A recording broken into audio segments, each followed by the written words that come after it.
Shalom semuanya. Sebelum kita mendengarkan firman Tuhan pagi hari ini, mari kita bersatu dalam doa. Tuhan, terima kasih, kami bersyukur Tuhan untuk hari ini Tuhan, hari yang indah Engkau berikan Tuhan, sehingga kami bisa mengikuti kembali ibadah online service Junior Church Tapga Tuhan. Sebentar Tuhan, kami akan mendengarkan firman-Mu. Engkau ajar kami Tuhan melalui tuntunan Roh Kudus-Mu Tuhan, melalui firman-Mu, sehingga kami semua mengerti Tuhan bagaimana caranya untuk hidup benar, dengan hati yang benar, dengan pekerjaan kami yang benar, dengan segala sesuatu motivasi kami yang benar, sehingga kami semakin bertumbuh menjadi orang-orang yang luar biasa di dalam Engkau. Di dalam nama Tuhan Yesus kami siap terima benih firman-Mu. Haleluya, sama-sama katakan amin. Selamat hari Minggu semuanya, happy Sunday. Senang banget bisa ketemu lagi dengan setiap kalian, sekalipun kita harus online, bertatap muka secara online di layar handphone. Kalian di sana, aku di sini, tapi jarak tidak memisahkan kita. Oke? Nah, pagi hari ini Kotoni akan sharing tentang yang namanya disinfektan rohani.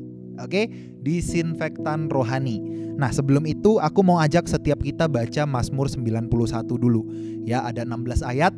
Kalau kalian hafal, kalian boleh ikutin. Kalau kalian gak hafal, aku kasih waktu buat kalian buka sekarang di Alkitab kalian, Mazmur 91.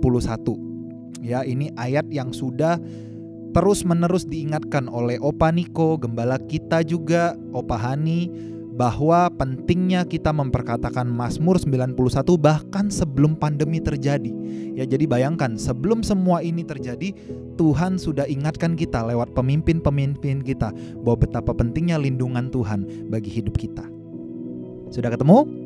Oke, ayo kita baca sama-sama. Dalam lindungan Allah, ayat pertama, orang yang duduk dalam lindungan yang maha tinggi dan bermalam dalam naungan yang maha kuasa akan berkata kepada Tuhan, tempat perlindunganku dan kubu pertahananku, Allahku yang kupercayai. Sungguh dialah yang akan melepaskan engkau dari jerat penangkap burung, dari penyakit sampar yang busuk. Dengan kepaknya ia akan menudungi engkau, di bawah sayapnya engkau akan berlindung. Kesetiaannya ialah perisai dan pagar tembok. Engkau tak usah takut terhadap kedahsyatan malam, terhadap panah yang terbang di waktu siang, terhadap penyakit sampar yang berjalan di dalam gelap, terhadap penyakit menular yang mengamuk di waktu petang. Walau 1000 orang rebah di sisimu dan 10.000 di sebelah kananmu, tetapi itu tidak akan menimpamu. Engkau hanya menontonnya dengan matamu sendiri dan melihat pembalasan terhadap orang-orang fasik. Sebab Tuhan ialah tempat perlindunganmu, yang maha tinggi telah kau buat tempat perteduhanmu. Malapetaka tidak akan menimpa kamu, dan tulah tidak akan mendekat kepada kemahmu. Sebab malaikat-malaikatnya akan diperintahkannya kepadamu untuk menjaga engkau di segala jalanmu. Mereka akan menatang engkau di atas tangannya, supaya kakimu jangan terantuk kepada batu. Singa dan ular tedung akan kau langkahi, engkau akan menginjak anak singa dan ular naga. Sungguh hatinya melekat kepadaku, maka aku akan meluputkannya. Aku akan membentenginya, sebab ia mengenal namaku. Bila ia berseru kepadaku, aku akan menjawab. Aku akan menyertai dia dalam kesesakan. Aku akan meluputkannya dan memuliakannya. Dengan panjang umur akan kukenyangkan dia, dan akan kuperlihatkan kepadanya keselamatan daripadaku. Amin. Luar biasa, ayat ini semua berbicara tentang lindungan Tuhan. Kalian yang sudah sering memperkatakan ayat ini, kalian yang bahkan sudah hafal, kalian yang setiap hari membaca ayat firman ini, pasti kalian sangat-sangat percaya bahwa setiap kali kita keluar rumah, setiap kali kita beraktivitas, setiap kali kita sekolah online sekalipun di rumah, kita percaya, kita terima dengan iman perlindungan Tuhan yang nyata. Itu menjauhkan kita dari panah api si jahat, sakit penyakit, kecelakaan, kegagalan, apapun itu, kita dilindungi dari semua itu. Tapi jangan pernah lupa bahwa ternyata selain kita memperhatikan hal-hal yang dari luar supaya tidak mengkontaminasi kita, kita juga harus memperhatikan yang di dalam diri kita, yaitu hati kita, jiwa kita, supaya kita tidak terkontaminasi yang namanya virus. Nah, bukan cuma virus COVID. Hari ini Kotoni akan bagikan yang namanya protokol kesehatan anti COVID. COVID-nya pakai K, bukan pakai C. Kenapa? Ini adalah singkatan dari kontaminasi virus dosa. hati-hati ketika kita sering memperhatikan hal-hal yang di luar, menjaga diri kita dari hal-hal yang di luar. Entah itu sakit penyakit, kita makan yang sehat, kita meningkatkan daya tubuh kita olahraga dan lain-lain. Kita juga menjaga hidup kita waktu kita nyetir, kita jaga waktu kita naik motor, kita jalan-jalan, apapun itu. Itu semua menjaga diri kita dari semua virus COVID, kecelakaan apapun. Tapi jangan pernah lupa untuk jaga kerohanian kita, sehingga kita juga tidak terkontaminasi oleh virus dosa. Ya, setiap kita tidak luput dari namanya dosa. Bahkan Raja Daud pada saat dia bermegah, pada saat dia santai, pada saat dia berjalan di sotoh rumah. Tahu ya, sotoh rumah tuh teras rumah. Ya, ketika bangsa Israel sedang pergi berperang, Daud memilih untuk santai, memilih untuk tidak waspada, tidak berjaga-jaga. Dia malah nyantai di teras rumah sehingga dia jatuh dalam dosa, yaitu dosa perzinahan dengan Batsyeba, karena dia malas, karena dia tidak hati-hati menjaga hatinya. Oke, jadi hari ini apa aja sih cara-cara yang harus kita perhatikan, yaitu protokol kesehatan untuk kita bisa terhindar dari kontaminasi virus dosa. Yang pertama, kalau kita mengenal yang namanya 3M, mencuci tangan, menjaga jarak, memakai masker, itu adalah program protokol kesehatan yang digalangkan oleh pemerintah sehingga kita bisa bebas dari virus COVID-19. Hari ini sama, kita juga perlu yang namanya cuci tangan, clean hands, ya. Jadi tangan yang bersih. Coba kita buka sama-sama dalam 2 Samuel ayat 6, pasal 6 sampai ayat 3 sampai 9. Ya, 2 Samuel pasal 6 ayat 3 sampai 9. Ayo kita buka sama-sama.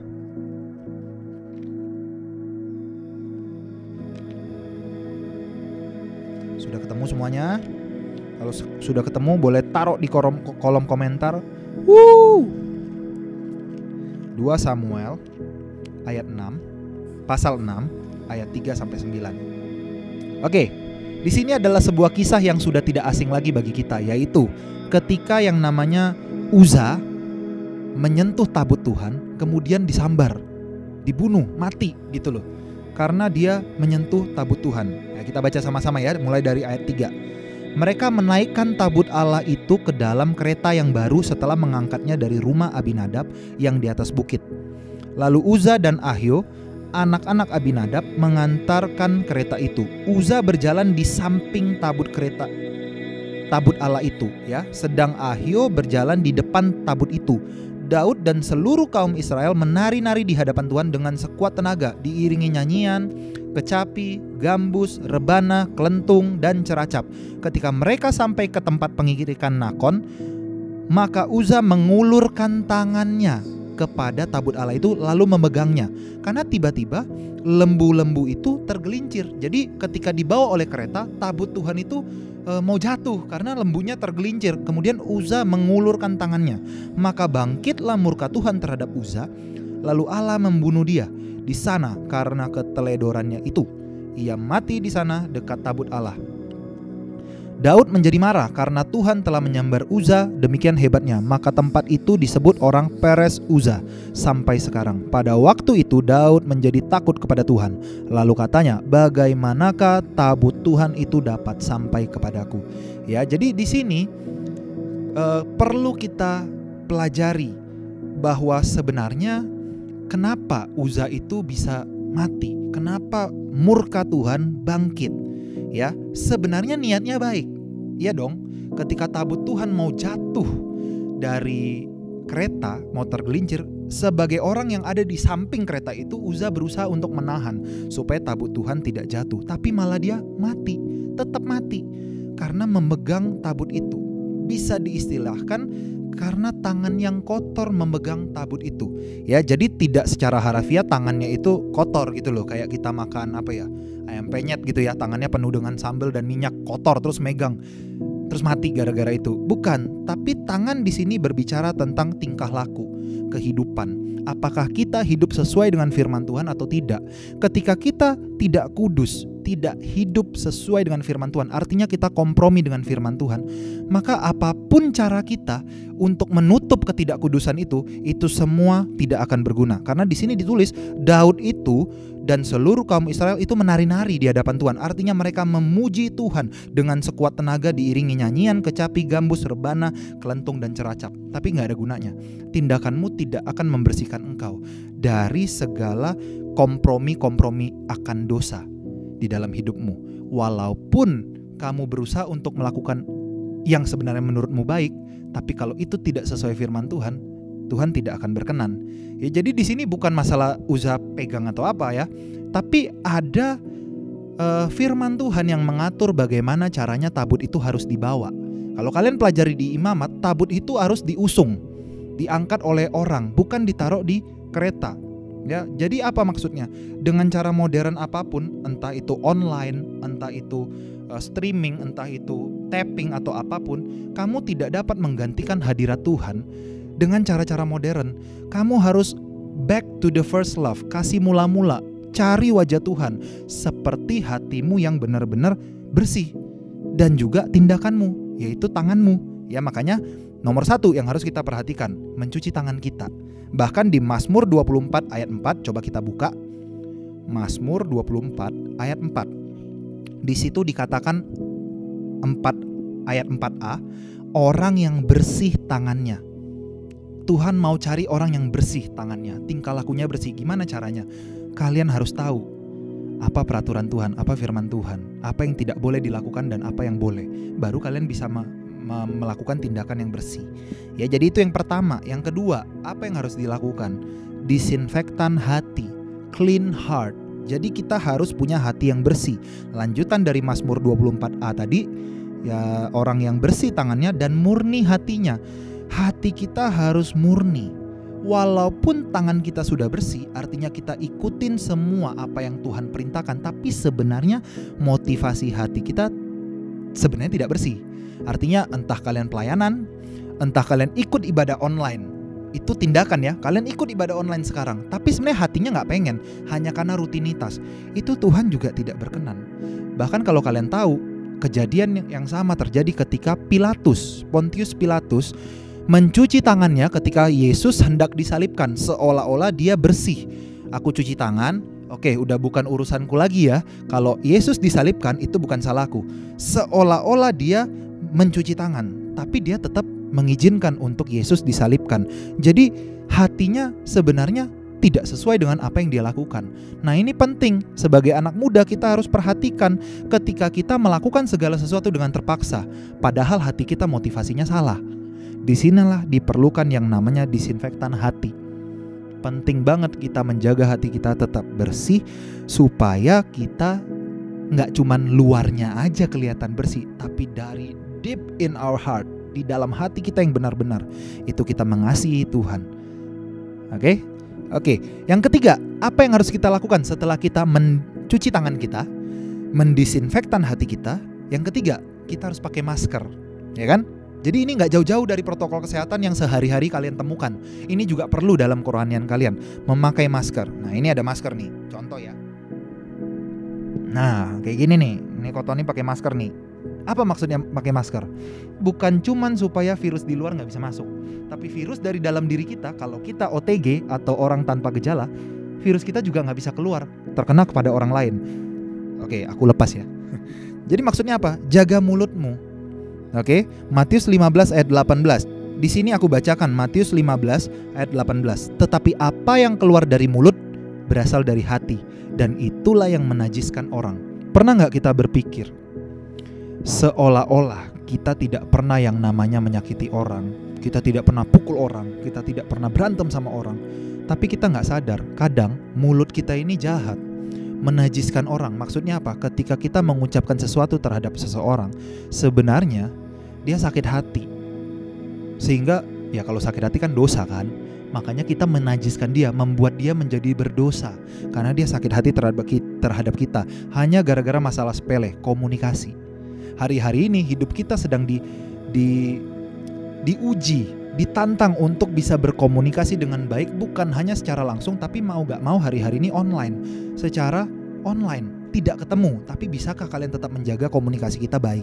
Bahkan di Amsal 24 ayat 3 berkata, jagalah hatimu dengan segala kewaspadaan, karena dari situlah terpancar kehidupan. Kenapa? Apa yang dari hati kita seringkali terluap keluar dari mulut kita. Contoh, kita ngomong kotor waktu kesandung batu, aduh, tit, gitu kan. Itu kan keluar dari hati, karena kebiasaan kita yang tidak menjaga hati, kita juga tidak bisa menjaga mulut kita. Nah, itu harus diperhatikan ketika kita nyetir, terus ada angkot lewat. Oh, bukan gitu suaranya ya. Biasa gini.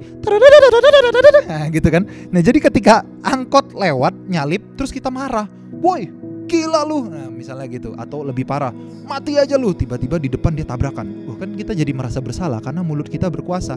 Jaga mulut kita. Ketika hati kita bersih, mulut kita akan mengeluarkan kata-kata berkat. Waktu disalib, "Yo, gak apa-apa, lewat aja bro, Tuhan berkati." Nah, kan keren. Beda kalau hati kita dan mulut kita dijaga, ya. Nah, kemudian kalau kita menjaga hati kita, benih yang kita tabur pasti yang baik untuk masa depan kita sendiri. Ketika kita memberkatakan setiap hari, "Tuhan, Engkau baik. Tuhan, perlindunganmu nyata buatku. Tuhan, orang-orang di sekitarku adalah orang-orang yang diberkati. Tuhan, Engkau akan mempertemukan aku kepada orang-orang yang tepat. Tuhan, hari ini aku akan menjalani hari dengan positif thinking dan juga tindakan yang positif, attitude yang positif." Ketika kita sedang menabur benih yang baik, pasti itu terjadi buat diri kita juga sendiri di masa depan. Amin. Nah, yang terakhir, apa yang harus kita lakukan selain kita mencuci tangan, disinfektan hati, memakai masker? Yang terakhir, jaga jarak. Jaga jarak. Ini kita sedang jaga jarak nih. Kalian di rumah, Kotoni di sini. Ya, ini namanya jaga jarak secara fisik. Tapi kita perlu mengerti di dalam 2 Timotius 3 ayat 5, secara lahiriah mereka menjalankan ibadah mereka. Secara lahiriah, secara kelihatan nih, kita menjalankan online service. Oke? Tetapi pada hakikatnya mereka memungkiri kekuatannya. Jauhilah mereka itu. Sebenarnya, sekalipun kita online service, sekalipun kita rutin ikut ibadah, tapi sebenarnya kita telah terkontaminasi oleh pergaulan yang buruk, orang-orang yang tidak baik. Orang-orang itu tidak bicara tentang kita harus ketemu teman yang ngerokok atau teman yang apapun lah itu. Udahlah, semua manusia kan ya ada kekurangan gitu loh. Tapi bukan hanya itu. Ketika kalian ada di rumah, kalian nonton hal-hal yang tidak baik, itu pun pergaulan. Setiap hari kalian bergaul dengan YouTube atau gadget kalian atau Netflix kalian yang mengajarkan kalian hal-hal yang tidak baik. Nah, firman Tuhan bilang apa? Kalian tetap ibadah secara lahiriah, tapi pada hakikatnya mereka memungkiri kekuatannya. Kalian tidak tahu bahwa itu sebenarnya semuanya membuat kalian menjadi lemah. Itu membuat kalian menjadi kurus secara rohani, ya. Jadi kalian perlu tahu bahwa Tuhan bilang jauhilah mereka itu. Melalui Paulus di sini ya. Paulus mengatakan kepada Timotius, jemaat yang dibimbing oleh Timotius, jauhilah orang-orang yang seperti itu. Bahkan di 1 Korintus 15 ayat 33 kalau kalian buka atau kalian catat, pergaulan yang buruk merusak kebiasaan yang baik. Ini sudah gak asing lagi di kuping kita, sudah sering kita dengar, tapi seringkali susah untuk dilakukan. Pergaulan yang buruk merusak kebiasaan yang baik. Kalian perlu pilih orang-orang yang ada di sekitar kalian sehingga kalian bisa menjadi orang yang baik. Bukannya saya bilang teman kalian yang gak bagus sifatnya terus harus dijauhin, enggak. Tapi kalian berteman dengan semua orang boleh. Tapi yang namanya bergaul itu sahabatan, dekat gitu loh. Artinya hidupmu sebagian besar waktumu lebih sering sama dia. Nah, itu kalian perlu pilih. Gak salah untuk menyaring pertemanan. Beberapa waktu yang lalu aku baca quotes di Instagram, ya kan? Kalian akan menjadi seperti 5 orang yang paling kalian sering spend time with. Jadi ketika kalian sering dengan orang-orang yang bocor mulut, kalian akan jadi orang-orang yang bocor mulut. Ketika kalian sering sama orang-orang yang memperkatakan berkat, kalian juga akan jadi seperti orang-orang itu. Jadi show me your friend and I'll show you your future. Tunjukkan kepada saya teman-teman kalian, maka percayalah sama saya bisa prediksi masa depanmu akan jadi seperti apa. Jaga jarak terhadap pergaulan-pergaulan yang buruk. Oke? 4 poin ini adalah poin-poin yang sangat simpel, sangat praktis untuk kita semua lakukan. 4 hal ini adalah hal-hal yang kita temukan setiap hari, yang namanya mencuci tangan. Kalau hari-hari ini kalian makan masih nggak cuci tangan, aku nggak ngerti lagi deh gimana ya. Udah sampai pandemi begini masih nggak berubah nih. Yang namanya kotor ya harus cuci tangan. Ketika kalian cuci tangan, ingat juga, oh iya, tindakanku pun harus bersih. Ingat itu. Ketika kalian sedang membersihkan disinfektan, masuk disinfektan chamber, ingat juga, oh iya, aku harus mendisinfektan hatiku. Harus bebas dari kepahitan, harus bebas dari segala kemunafikan, tindakan-tindakan yang baik di luar, tapi di dalam sebenarnya motivasinya berkat. Motivasinya bukan sang sumber berkat, yaitu Yesus, tapi mengejarnya berkatnya doang. Aku mau enaknya aja, Yesusnya aku gak mau. Nah, gak bisa kayak gitu ya. Yang ketiga, pakai masker. Kemanapun kalian pergi, kalian sekarang harus pakai masker. Kemanapun, ya kan? Kalian pakai masker.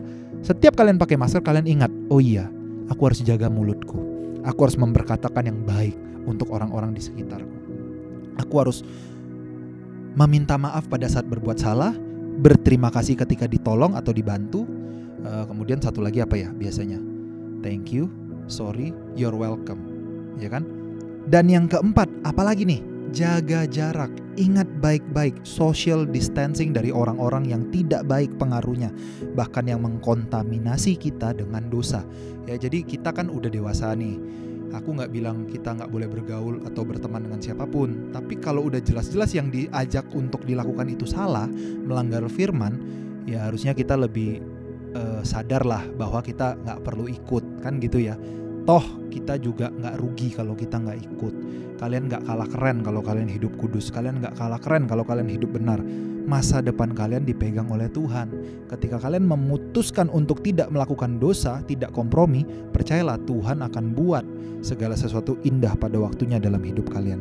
Ya, jadi di tengah-tengah pandemi ini, aku pengen kita semua belajar bahwa kalian boleh berusaha untuk jaga hal-hal yang di luar. Ya, apapun itu yang ada di luar hidup kalian, tapi kalian juga perlu jaga yang di dalam, yaitu hati kalian, kerohanian kalian, tindakan kalian, attitude kalian, apapun itu, mulut kalian, perkataan kalian harus kalian jaga sehingga kalian menjadi berkat. Bahkan dari rumah pun bisa jadi berkat, dari sosial media pun bisa jadi berkat, dimanapun kalian bisa jadi berkat, dan nama Tuhan akan dimuliakan melalui diri kalian. Amin. Mari kita tutup dalam doa. Makasih Tuhan, buat hari ini Engkau mengajarkan kami untuk memperhatikan protokol kesehatan anti kontaminasi virus dosa pagi hari ini. Kami mau mendisinfektan kerohanian kami. Kami mau membersihkan segala sesuatu yang kotor dari dalam hidup kami. Kalau selama pandemi ini kami work from home, kami school from home, kami di rumah aja, dan itu membuat kami padam, itu membuat kami tidak kembali semangat lagi melayani Tuhan, itu membuat kami jauh dari Tuhan. Hari-hari ini Tuhan, aku berdoa untuk anak-anak-Mu, bahkan yang terutama yang ikut online service saat ini Tuhan, untuk mereka Tuhan bisa kembali kepada kasih mula-mula mereka. Mereka boleh menjaga supaya tangan mereka bersih di hadapan-Mu, mereka boleh menjaga supaya hati mereka bersih di hadapan-Mu, mereka boleh menjaga supaya mulut mereka bersih di hadapan-Mu, dan mereka boleh menjaga supaya pergaulan mereka bersih juga di hadapan-Mu. Terima kasih Bapa, pakai anak-anak muda ini dengan dahsyat. Sebelum kedatangan-Mu yang kedua kali, kami berdoa di dalam nama Tuhan Yesus, akan banyak orang-orang yang kami injili dan akan kami tuai untuk kemuliaan nama-Mu. Di dalam nama Tuhan Yesus kami berdoa. Haleluya. Amin.